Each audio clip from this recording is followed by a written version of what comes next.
자, 오늘 제목은 헌금을 물질을 심는 것이다. 헌금은 물질을 심는 것이다. 어디에 심을까요?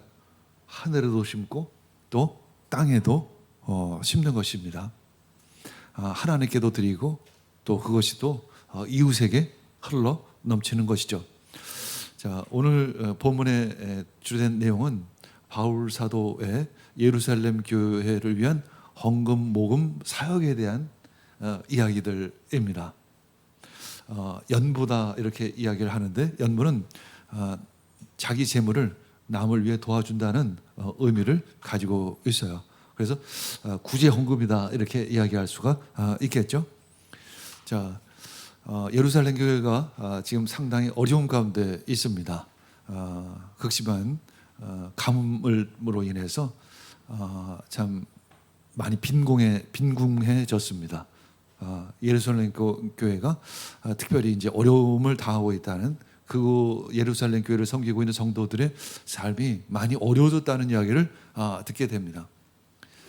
바울 사도는 이때 어떻게 해야 할까? 기도했겠죠. 그렇죠? 어떻게 해야 될까? 모교회인 예루살렘 교회가 지금 어려움을 당하고 있다고 하는데 어떻게 하면 좋을까? 이런 생각도 했을 것입니다. 이방인 지역에 세워진 교회들이 상당히 가난하죠. 상대적으로 가난합니다. 이렇게 가난한 우리 교회가 할 수 있는 것이 있을까? 그냥 기도만 하자라고 생각할 수도 있겠지만, 하나님 바울 사도에게 예루살렘 교회를 도우라는 마음을 주셨습니다. 우리가 가끔 누가 결혼식을 하게 되면 축의금을 가지고 결혼을 축하하러 가죠. 축의금을 거의 안 가지고 가는 사람은 없을 것입니다. 이상하게 축하의 메시지만, 축하의 마음만 나누는 것이 아니라 쉽게 해서 돈도 함께 가지고 가는 거죠. 돈에는 어떤 의미가 있을까? 그 돈 안에는 내가 당신을 축하합니다, 당신의 기쁨에 내가 함께합니다라는 마음이 담겨 있을 것입니다. 만약에 축의금을 나누지 않는다면 그 상대방 입장에서는 나와는 별로 친하지 않구나, 가깝지 않구나라는 생각을 갖게 되겠죠. 자, 우리 사진을 한번 보도록 하겠습니다. 자, 이 사진은 저 비닐봉지에 무엇이 들었을까? 저 비닐봉지에 돈이 들었습니다. 루피가 들었어요. 특히 루피는 좀 양이 많아요. 양이 많아서 한 100만 원만 바꿔도 한 이만큼 돼요. 그러다 보니까 꼭 은행에 가서 바꾸면 저 비닐봉지에다 저렇게 담아 줍니다. 그래서 저 비닐봉지에 담긴 돈은 다음 장 보시기 바랍니다. 박 목사님 교회가 불이 났어요. 누전으로 인해서 불이 나서 완전히 전소되어 버렸습니다. 그래서 교회를 새로 지을 수밖에 없는 상황이 됐죠. 그래서 우리 교회가 당시에 정확히 기억이 안 나는데 한 5,600만 원 정도 이렇게 헌금을 한 것 같습니다. 5,600만 원 정도 되면 한 6,7천 루피 정도가 돼요. 그러면 이렇게 비닐로에 이렇게 꽉 찹니다. 그래서 그것을 브라스탁이 가는 그 휴게소에서 전해지는 장면입니다. 우리가 박 목사님 교회가 불이 났는데 아무리 도움도 주지 않는다면 어떻게 할까? 어떨까? 물론 기도를 하겠죠. 그분들 입장에서는 우리하고는 조금 별 관계가 없구나, 그런 생각을 가질 것입니다. 다음 사진. 자, 여기는 오바댜 목사님 이야기 들으셨듯이 오토바이를 잃어버렸을 때 오토바이를 저희들이 그곳에서 이제 같이 헌금을 해서 사드렸습니다. 그 후로 우린 가까운 친구가 됐죠. 왜냐하면 그곳에서는 오토바이가 없는 것은 대중교통도 없기 때문에 사역을 할 수 없다라는 것과 같은 의미이기 때문에 오토바이는 상당히 중요한 운송 수단이었습니다. 다음. 그래서 이제 오바댜 목사님은 더욱더 우리 가나안 운동에 열심히 되었고, 집마당에다 크게 양어장을 만들어서 그 지역 사회의 단백질 공급원으로 삼고 있습니다. 그래서 이제 그 수확 중의 일부를 우리를 위해 대접하는 모습. 다음. 네. 다음. 자, 여기는 아보다 목사님입니다. 우리가 해외 선교지에 교회를 세우는 방법에는 뭐 크게 보면 두 가지 정도가 있을 수 있어요. 그래서 하늘과 땅이 많은 교회가 그곳에 그냥 거의 전액 모두 그냥 건물을 짓고 땅을 사서 건물을 지어서 목회자를 세우는 방법이 있습니다. 두 번째는 어떤 그 현지의 목회자가 개척을 하고 싶은 마음이 있고 땅을 사서 땅을 준비해서 세우려고 할 때 그것을 뒤에서 서포트해 주는 방법이 있죠. 첫 번째 방법은 하늘과 땅이 만나는 교회가 이름이라는 것이 어디인가 있을 거예요. 그게 명패 안에 있든지 어디에든지 분명히 있을 것입니다. 그래서 우리는 스스로 자랑할 수 있죠. 우리는 니아스의 교회를 뭐 10교회를 개척했으며 뭐 이렇게 할 수 있어요. 근데 두 번째는 현지 목회자를 통해서 그분들이 하는 사역을 돕는 것이기 때문에 사실 우리 교회 이름이 그렇게 드러나지는 않습니다. 그런데 저는 주로 두 번째 방법이 훨씬 더 좋다라고 생각을 합니다. 왜냐하면 첫 번째 방법으로 교회가 건물을 세우게 되면 자립심이 떨어집니다. 교회의 가장 중요한 부분 중에 하나는 자립입니다. 개신교 교회가 굉장히 힘 있는 이유 중에 하나가 자립이 있기 때문에 그래. 굳이 얘기하면 가톨릭 교회와 좀 차이점은 굉장히 약한 부분이 있어요. 그래서 개신교회가 가톨릭에 비하면 규모도 작고 약한 부분이 있는 것처럼 느껴지는데 굉장히 강한 이유는, 굉장히 열정적인 이유는 자립하기 때문에 그래요. 스스로 하기 때문에 그런 것입니다. 여기서 오는 문제점도 없지 않아 사실은 있어요. 쉽게 해서 목회자가 쉽게 해서 제대로 되지 않은 목회자, 쉽게 해서 사꾼 목자가 있다면 굉장히 교회가 어려워질 수도 있다라는 약점도 가지고 있습니다. 그럼에도 불구하고 개신교회는 굉장히 열정적이고 굉장히 부흥의 속도가 강하죠, 사실은. 왜냐하면 자립이 있기 때문에 그런 거예요. 그래서 저는 이제 두 번째 방법을 쓰죠. 우리 교회 이름이 드러나지 않을지라도 현지인들이 자립해서 스스로 개척해서 스스로 세워나가는 것을 훨씬 효과적이라고 생각을 하죠. 비용도 사실은 훨씬 적게 듭니다. 내가 경험해봐도 현지인들이 교회를 세우는 비용과 우리가 교회를 똑같이 세워도 현지인은 3분의 1의 비용이면 충분히 세울 수가 있어요. 거의 땅값은 들지가 않아요. 근데 우리가 사면 땅값은 거의 7, 8배로 뜁니다. 순간적으로. 건축 자재도 훨씬 더 비싸게 살 수밖에 없고 인건비도 많이 들어갈 수밖에 없어요. 근데 현지인들이 하게 되면 스스로 세우고 거의 자기가 가지고 있는 거 가지고 여기서 물어 이렇게 하기 때문에 훨씬 비용이 절약이 됩니다. 그것보다 더 중요한 것은 자립심이 생긴다는 거죠. 아까 아보다 목사님 같은 경우에도 이제 본 교회, 자신의 교회 위에 2층에다가 이제 증축을 하는 그런 작업이었어요. 근데 들어가 보니까 사진 보여주세요. 이제 그 천장을 이렇게 얕게 이렇게 일직선으로 이렇게 하고 있었어요. 그래서 저렇게 하면 그 지역 사회의 지역에 굉장히 덥기 때문에 덥기도 하고 공간도 상당히 좋아 보이는데 굳이 저렇게 할 필요가 없이 이제 지붕하고 이렇게 연결해서 이런 형태, 교회 보통 이런 형태로 하는 게 훨씬 좋죠. 사실 공간도 훨씬 3분의 1 정도는 넓어 보이기 때문에. 그래서 제가 아보다 목사님한테 제안을 하길 어느 정도 거의 했어요. 그래서 미안하지만 안타깝지만 쓰더라. 그리고 지붕을 저렇게 천장에 이어서 붙여서 천장을 해라. 이런 아이디어를 줬습니다. 근데 사실은 현지인들 입장에서 보면 그 200~300만 원 더 들어갈 텐데 그 비용을 더 들여서 그걸 다 뜯어서 다시 한다는 게 사실 불가능해요. 그래서 좋습니다. 우리가 그 비용은 서울팀이 내겠습니다. 이렇게 이야기를 하고 그래서 작업을 이제 다시 한 거죠. 다음. 그래서 저렇게 높게 지어졌고 마침 그 옆에 일꾼 아저씨가 있는데 그 일꾼 아저씨한테 이제 바로 이 비용이 얼마나 더 들어가냐 그랬더니 그렇게 많이 안 들어가요. 뭐 조금 더 들어갑니다. 이렇게 얘기하고 당연히 그렇게 해야죠. 그래도 당연히 그렇게 얘기를 사실은 하는 거예요. 그래서 이게 참 하나님의 뜻이다. 그런 생각도 사실 가졌어요. 다음. 그래서 저렇게 아주 번듯한 교회로 세워질 수 있었어요. 작은 200~300만 원, 우린 뭐 작은 200~300만 원의 헌금이지만 그 비용으로 그 아보다 목사님 교회, 그러니까 섬기는 교회는 굉장히 그럴듯한 아주 좋은 아름다운 널찍한 교회가 세워진 것이죠.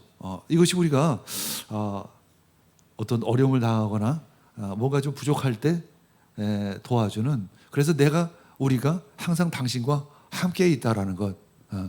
이제 그것을 통해서 그분들은 우리가 친구가 있구나.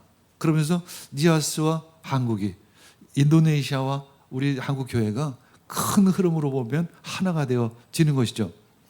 만약에 바울사도가 유대 지역 감옥으로 이제 예루살렘 교회 성도들이 어려움을 겪었지만 그냥 별로 기도만 하고 어떤 액션도 취하지 않았다라고 하면 아마도 예루살렘 교회 입장에서는 남남으로 생각했을 것입니다. 그러나 바울사도는 하나님의 마음으로 이제 구제헌금을 모아서 예루살렘 교회에 전하게 되는 거죠.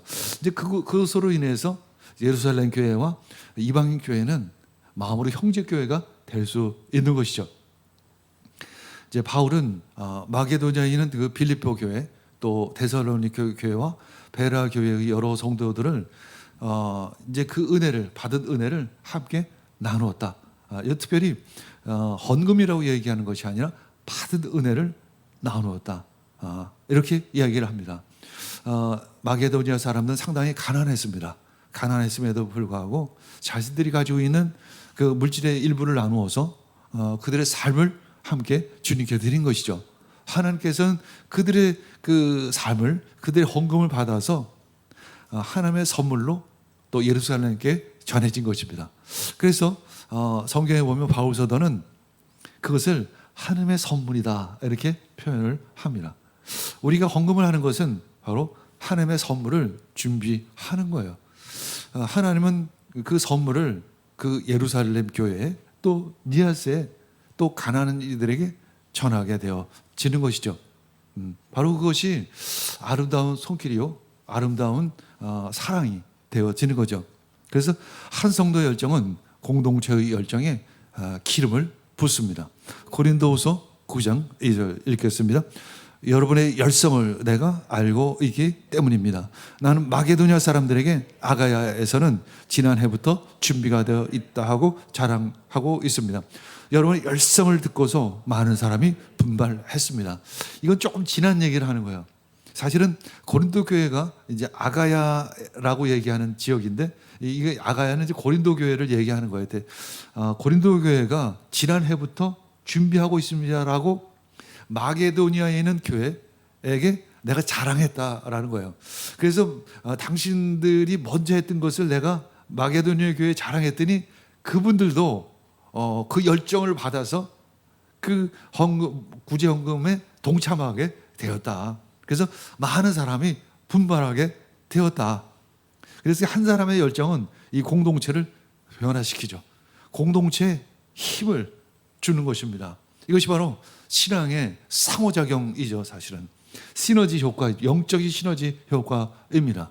그래서 뜨거운 곳에 있을 때 우리들의 신앙도 뜨거워질 수 있는 것이죠. 사실 자그마한 조금 한국교회가 약간 식어가는 부분들이 있습니다. 그러나 뜨거운 불로 한국교회를 더 활활 태우기를 원합니다. 그것이 일종의 니아스의 영성일 수도 있습니다. 오히려 인도네시아 니아스는 지금 영적으로 활활 타오르고 있다는 거예요. 그 영적인 그 흐름을 가져와서 이곳에 불을 지피기를 축복합니다. 교회는 사실은 생산하는 곳은 아닙니다. 교회 안에서 돈을 벌지는 않아요. 그렇죠? 한 푼도 벌지는 않습니다. 그냥 거룩한 소비를 할 뿐이에요. 어떻게 소비를 할까요? 바로 내가 드린 헌금을 통해서 거룩한 소비를 하죠. 나의 헌금으로 하나님의 나라를 이루어 갑니다. 아까 그 세 교회를 섬겼다는 세 교회와 나눴다는 이야기를 했지만 그 재정 역시 우리가 드린 헌금에서 드린 것이죠. 그래서 그 헌금을 통해서 여러 교회들이 세워져 가고 있고 많은 교회들이 부흥하고 있는 것입니다. 지금 방호 목사님 교회는 1,000명이 넘는 교회로 성장했고, 또 우리가 도왔던 수혜리 목사님 교회도 가정교회 70명, 80명 모였던 교회가 지금 1,000명 이상 모이는 교회로 성장을 했습니다. 이제 고린도 교회가 그렇게 1년 전부터 열심히 이제 구제헌금을 준비했는데 한 가지 문제가 생겼죠. 대적자들이 반대하기 시작했습니다. 더군다나 바울 사도가 그 헌금을 빼돌렸다, 이렇게 거짓 소문을 퍼뜨리기 시작을 하며, 이런 것으로 인해서 고린도 성도들의 그 열정이 식어버리고 만 거죠. 이렇게 한두 사람의 어떤 그 거짓 또 불신앙 이런 것으로 인해서 사실 공동체의 열정이 확 식을 수도 있다는 것입니다. 여러분들 사실 교회에서도 많은 교회, 어떤 교회에서는 교회를 재정을 잘못 사용하는 경우도 사실은 있습니다. 그러나 우리는 그것을 바라보며 헌금해봐 소용없어라고 생각할 수는 없습니다. 뭐 많은 NGO 구제단체가 있죠. 구제단체에서 NGO 단체에서 그 헌금을 제대로 후원금을 제대로 사용할까? 사실은 그렇지 못하는 경우가 상당히 많습니다. 그러나 우리가 그런 것들을 부정적으로만 바라보며 생각한다면 한 분도 누구에게도 우리는 후원할 수도 없고 도울 수도 없을 것입니다.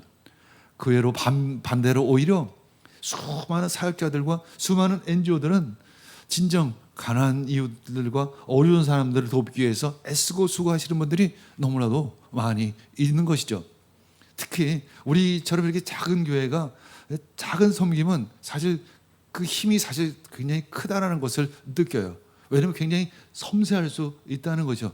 아까처럼 그 세 분을 섬겼던 것처럼 그 때와 시기를 적절히 가려서 도울 수 있는, 마치 핀셋으로, 왜냐하면 우리가 워낙 없기 때문에 적은 재정으로 아주 큰 효과를 내기 위해서 하기 때문에 핀셋으로 섬기듯이 그런 섬김을 할 수 있다는 의미에서 굉장히 큰 힘이 되는 것입니다.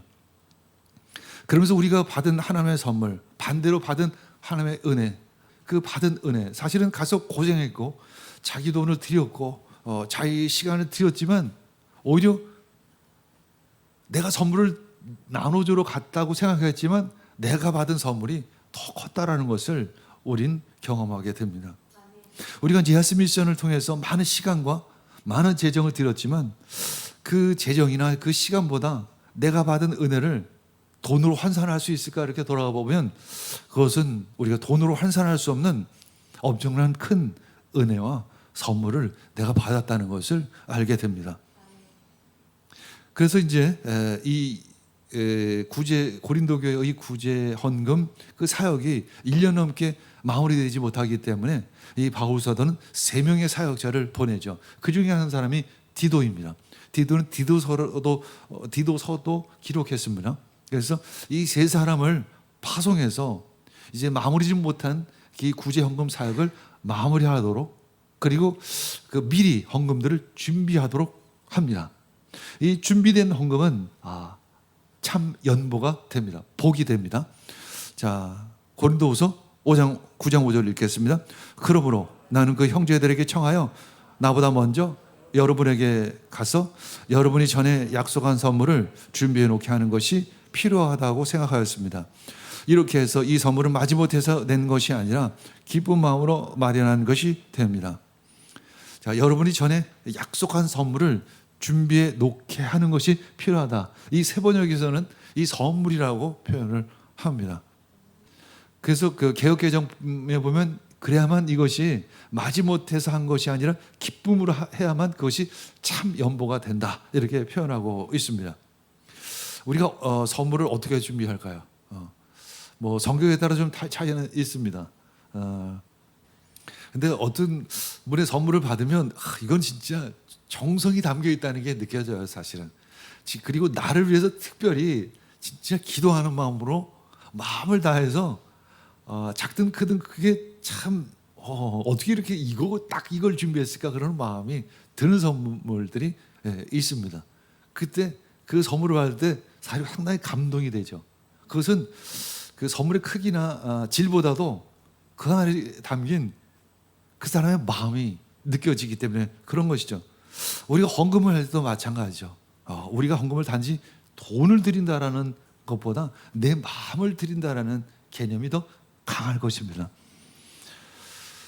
준비된 헌금, 이것은 억지로 하는 것이 아니라 그래서 참 연보가 된다. 이 개혁 개정판에는 나와요. 참 연보는 뭐냐면 율로기한이라는 단어를 사용하는데 하나님이 베푸시는 복이라는 의미를 가지고 있어요.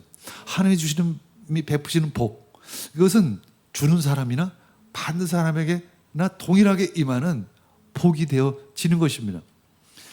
누군가에게 선물을 할 때 받는 사람만 기쁜 것이 아니라 그 받는 것을 바라보는 그 주는 사람, 이 심는 사람의 마음도 사실은 상당히 기쁜 것입니다. 사실은 그것은 어떻게 보면 선물, 그러니까 물질 이상의 의미가 있어요. 선물이라는 것은 그것은 어떤 사랑이요, 그것은 관계의 표시 있는 거죠. 그것을 자신의 마음을 꼭 이상하게 물질에 담아서 사실 들어요. 대부분 그렇습니다. 말로만 하는 경우도 물론 있습니다. 그러나 이상하게 사람은 그런 것 같아요. 그 물질 안에 마음을 담았을 때 그것이 배가 되고 10배가 되는 것을 우리는 보게 되죠. 고린도후서 9장 6절에서 7절 읽겠습니다. 요점은 이러합니다. 적게 심는 사람은 적게 거두고 많이 심는 사람은 많이 거둡니다. 각자 마음에 정한 대로 해야 하고 아까하면서 내거나 마지 못해서 하는 일은 없어야 합니다. 하나님께서 기쁜 마음으로 내는 사람을 사랑하십니다. 기쁜 마음으로 하라는 건데 특히 헌금을 심는 것이다라고 이야기를 하죠. 심는 것. 심는, 우리가 씨앗을 심죠. 씨앗을 심으면 자라나면 한 알의 씨앗이 많은 열매를 맺습니다. 그런 의미가 담겨 있습니다. 하나님이 더 크게, 더 깊이, 더 많이 갚아주실 것이라는 의미를 가지고 있습니다. 고린도후서 9장 8에서 9절 읽겠으면 하나님께서는 여러분에게 온갖 은혜가 넘치게 하실 수 있습니다. 그러므로 여러분은 모든 일에 언제나 쓸 것을 넉넉하게 가지게 되어서 온갖 선한 일을 얼마든지 할 수 있습니다. 이것은 성경에 기록한 바 그가 가난한 사람들에게 아낌없이 뿌려주셨으니 그의 의가 영원히 있다 한 것과 같습니다. 하나님이 우리에게 심은 자에게 온갖 은혜를 넘치게 해주신다고 이야기하고 있습니다. 온갖 은혜. 이 은혜는 바로 선물이죠. 온갖 선물을 주신다는 거죠. 각 사람에게 맞는 선물을 주실 것입니다. 나는 사실은 우리 서울 사람들이 받아야 할 선물은 어떤 선물일까? 물질일까? 네가 물질을 드렸으니까 물질을 너에게 줄게. 사실은 나는 그것보다 우리 서울 사람들이 표현하는 것은 영적인 풍요함일 것입니다.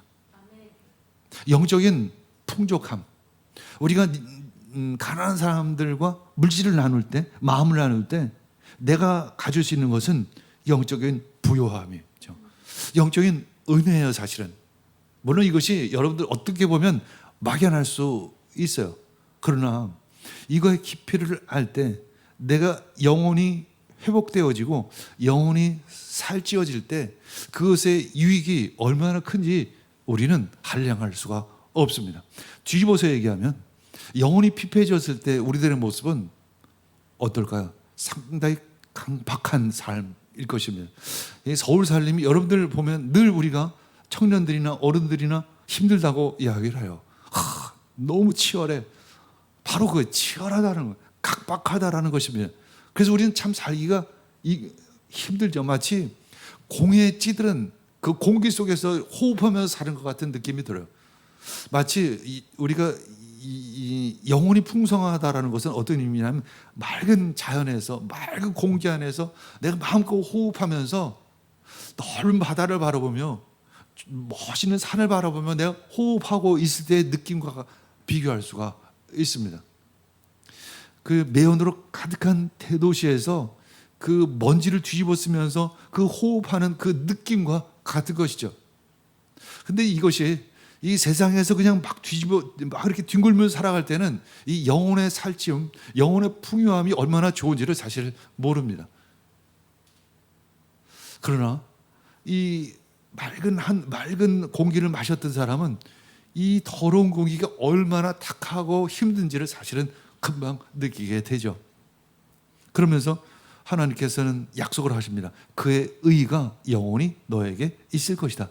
여기서 의는 바로 하나님의 형상을 의미합니다. 하나님의 형상이 너에게 나타날 것이다 라는 것이죠. 네가 나눔으로 말미암아, 네가 섬김으로 말미암아 너에게 하나님의 형상이 덧입혀질 것이다. 예수 그리스도를 닮아가게 될 것이라는 것입니다. 자, 고린도후서 9장 10절 읽겠습니다.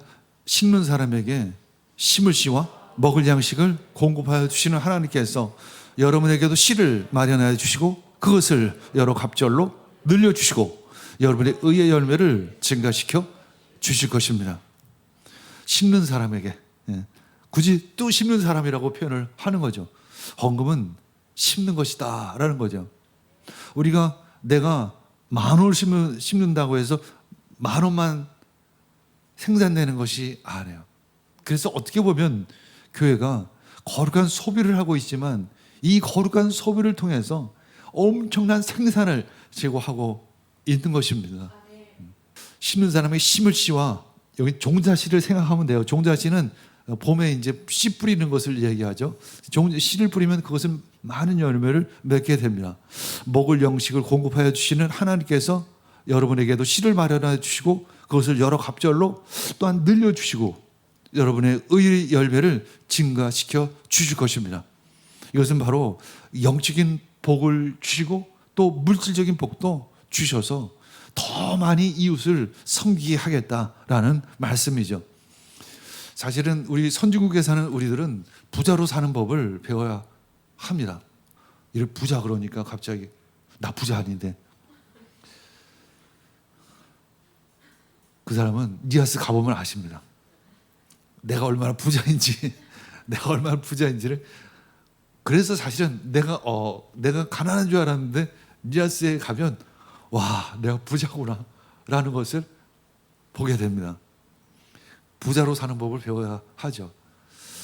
미국의 사마리안 폴스라는 그 NGO 단체가 있는데 그 NGO 단체는 미국 사람의 25%가 회원이라고 그래요. 근데 미국 사람의 25%가 사마리안 폴스에 후원을 한다는 거예요. 그 한 단체만. 그러니까 미국 사람들의 많은 사람들은 그렇게 이웃을 위해서, 가난한 사람들을 위해서 자신의 돈을 나눈다는 거죠. 왜 그분들이 나누고요? 나누는 게 분명히 유익하다는 것을 경험적으로 사실은 아는 것입니다. 말씀으로 또 알지만 경험적으로 아는 거예요. 근데 우리는 문제가 뭐냐면 그것을 경험해 보지를 못했다라는 거예요. 사실은 대부분의 한국 사람들은 나눔의 기쁨, 와, 나누라고? 나도 없는데. 가장 먼저 대답이 그거예요. 나도 없는데. 그 쓰는 거 보면 잘 써요. 사실은 자기를 위해서는 잘 쓰면서, 근데 자기를 위해서 쓰는 것은 진짜 오히려 영혼이 피폐해집니다. 그러나 남을 위해서 쓸 때 내 영혼이 살찌워지는 것을 경험하게 되죠. 그럼 영혼이 살찌워지면 어떻게 될까? 기쁨이 있죠. 이상한 기쁨이 있어요. 보이지 않는 만족이 있습니다. 그래서 우리가 니아스를 잠시 다녀오지만 니아스를 다녀오면 이상하게 느껴지는 것이 그거예요. 기쁨, 만족, 어떤 뿌듯함.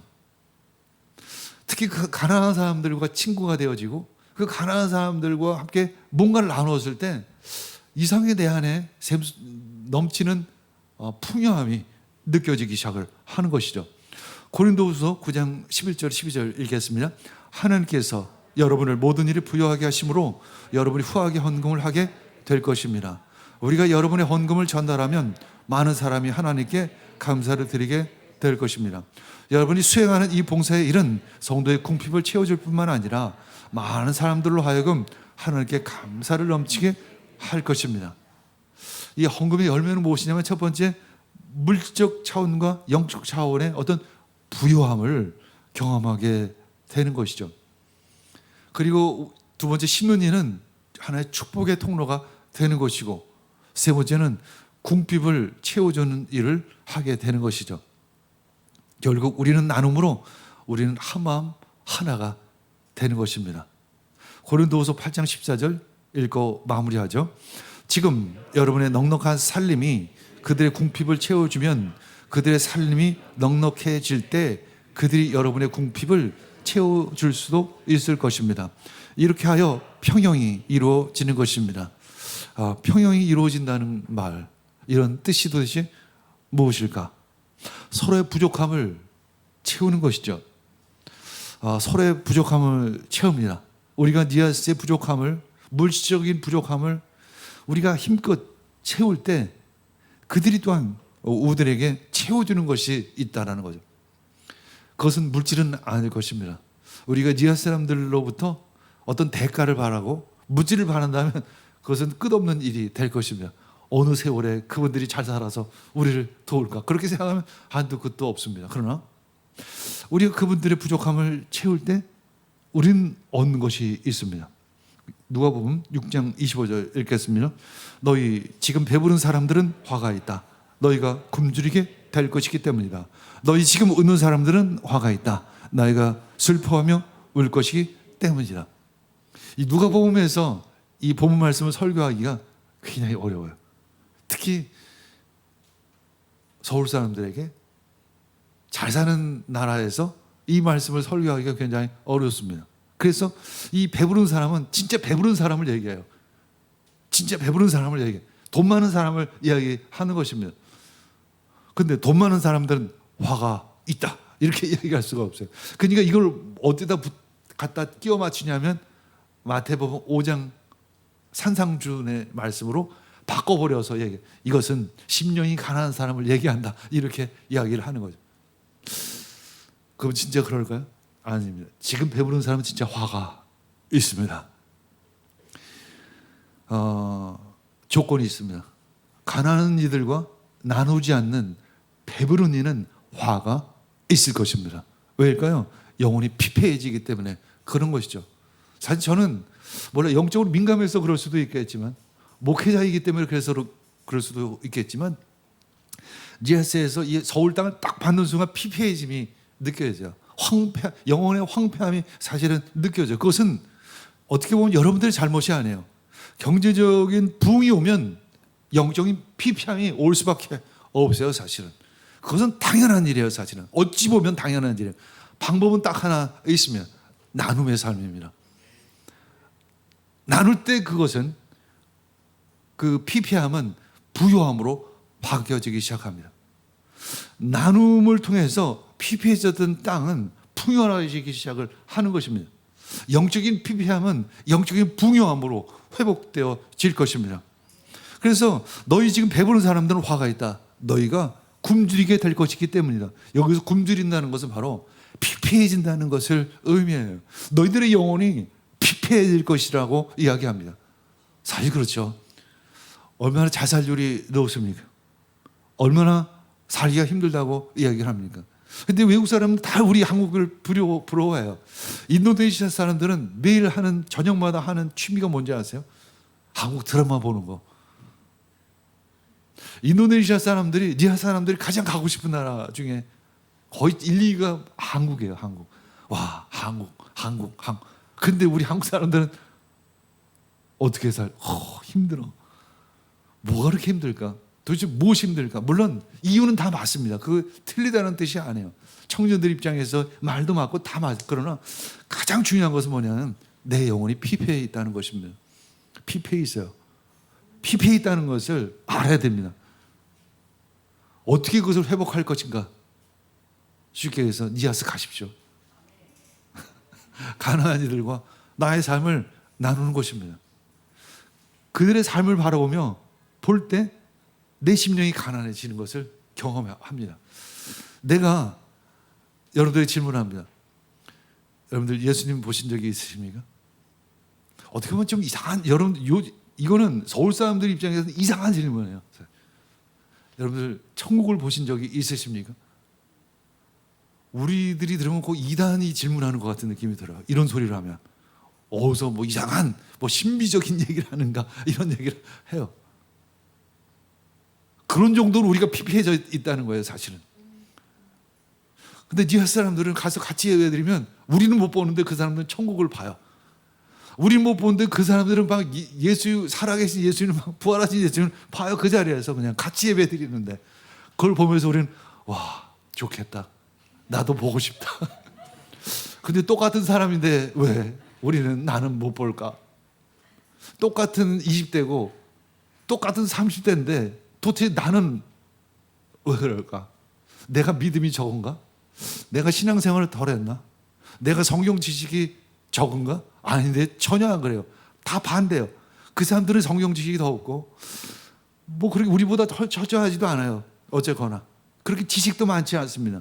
근데 한 가지, 심정이 가난해요. 사실 바랄 게 별로 없어요. 그렇게 소망할 게 별로 없어요, 이 세상에서는. 근데 우리는 바랄 것도 많고 기댈 것도 많고 쥐고 싶은 것도 상당히 많습니다. 그러니까 예수님이 보이지가 않아요. 예수님이 여러분들 바로 앞에 서 있는데 여러분들이 못 볼 뿐입니다. 천국이 여러분들 앞에 환히 열려져 있는데 여러분들이 보지 못할 뿐입니다. 저는 그 영적으로 천국을 경험하기도 하고 예수님을 영적으로 만나기도 했지만 그때가 다 언제냐면 니아스를 위해서 기도할 때, 인도네시아를 위해서 기도할 때, 특히 그 인도네시아 찬양을 들으면서 인도네시아를 기도할 때가 주로였어요. 사실은 이때 그들을 생각하면 내 마음이 가난해져요. 사실은 굉장히 차분해지고 내가 또 별 볼 일 없는데 나도 사실 가난한 사람인데 라는 마음이 들면서 그때 내 마음이 예수님을 받을 그릇으로 준비되어지는 것이죠. 내 영혼이 풍요해지기 시작을 하는 것입니다. 그래서 세상이 어떤 것보다도 예수 그리스도 그 한 분으로 만족할 수 있는 것이죠. 이것이 바로 부요함이요, 이것이 진정한 자유함인 줄 믿습니다. 우리 함께 기도하겠습니다.